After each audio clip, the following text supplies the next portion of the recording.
Ow, my head. Where am I? I looked around the dimly lit cabin.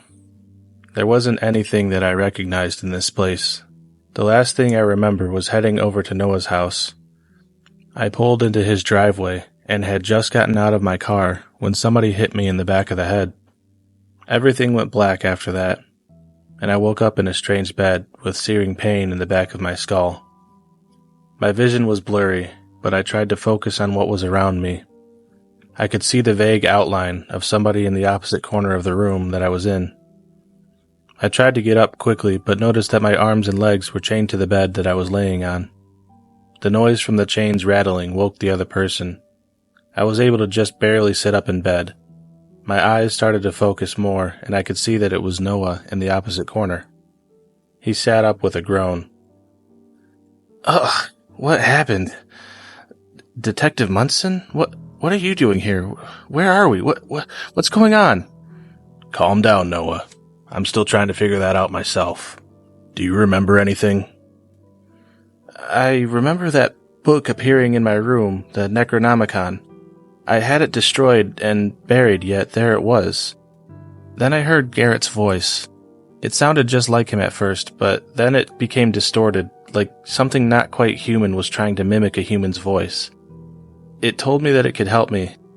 I felt my body moving on its own to grab the book. I was able to snap out of it just before I touched the book and called you in a panic. You said you were on your way to come and check on me and ended the call. Then I felt a sharp pain on the back of my head and my vision went dark. And that's the last thing I remember before waking up here.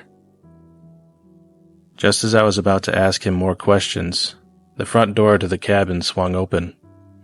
There stood a man in a full black robe with a hood and a black mask covering his face. He kept his arms behind his back as he walked to the center of the room. 4 more robed figures walked in after him. I have seen these robes somewhere before, but trying to remember where just made the pain in the back of my head worse. The first man that walked in the room spoke. Well, look at what we have here. The detective who stopped our devout brother from completing his ritual. And over here, he pointed to Noah, we have the son of the man who tried to resurrect his son and wife using our book.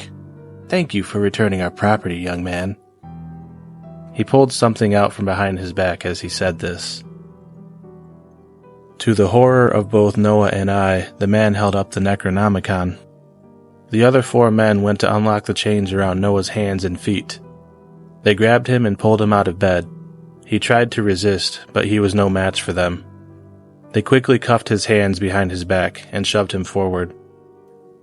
He glanced back at me with fear in his eyes, but before he could say anything, they gagged him and placed a bag over his head and took him outside. The first man that walked in the room stared at me for a short time. It was impossible to tell what he was thinking, as his face was completely concealed. After a few seconds, he spun on his heels and walked out, saying, Don't worry, detective. We'll be back before long. I suggest you get comfortable. He left, and I heard a key in the door followed by a loud click. After a couple minutes, I tried to escape from my chains. The bed frame that I was chained to looked old and must have been made out of cheap aluminum. I found a weak spot where the metal was rusted so much that I was able to rip the chain right through it. I freed myself from the bed frame and broke off a small piece for a makeshift lockpick. It took me longer than I'd like to admit to get all the chains off. After that, I went to check the door, but there was no door handle on the inside. There were no windows in this room either. The only things I had were a couple of rusty beds and a fireplace with an active fire as a light source. My only option to escape was to climb up the chimney. I put the fire out and checked the chute to see if I would fit. It was just big enough to slide my shoulders up past the base. I inched my way up the tight shaft slowly and exhaustingly. I made it out and looked around. I seemed to be on some abandoned property in the middle of a dense forest. Between the trees, I saw a faint, flickering light far off in the distance. I made my way over to it, being careful not to make any noise, As I got closer, I could see that the light was a few torches that were hung on the outside of a chapel. This chapel was anything but holy. There were statues and paintings of a vile creature that looked like it came straight from hell. Each depiction of the beast seemed vicious and hate-filled.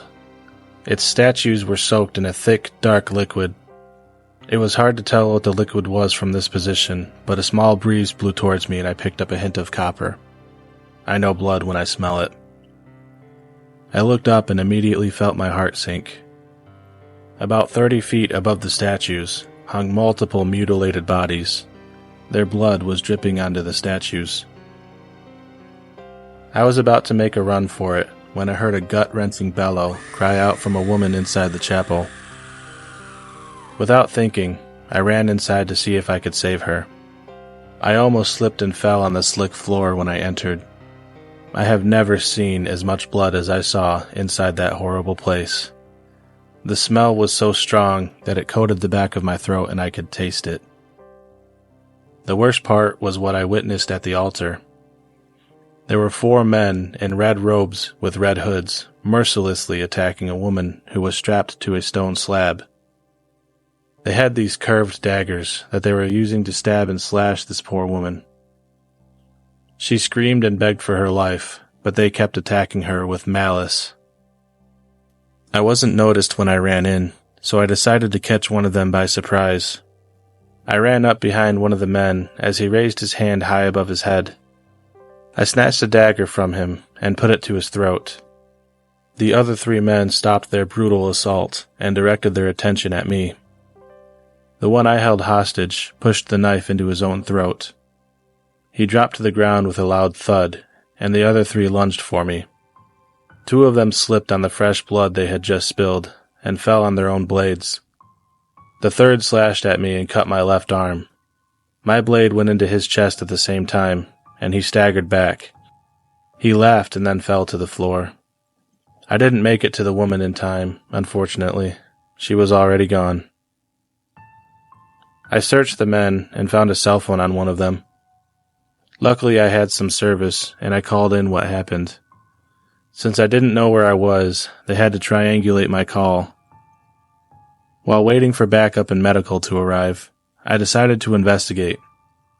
My head finally cleared up, and I was able to recall why those robes looked familiar to me before.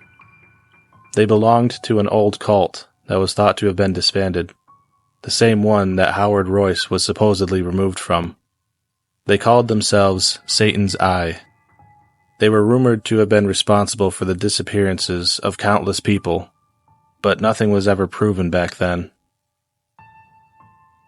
I didn't find any Necronomicons on the property, but the walls of every building were littered with rituals just like the books had been. These ones were all about killing the enemies of Satan with brutality and hatred, and then bathing in their blood. I found more than 30 corpses in and around the chapel. Any remaining members of Satan's Eye on the property must have fled before the authorities arrived. I put a sheet over the woman that was strapped to the stone slab on the altar, and right as I covered her head, I happened to look down and noticed that there was a trail leading to the back of the cathedral. I followed it and discovered that there were some tunnels that had just been dug today. This must have been where they took Noah.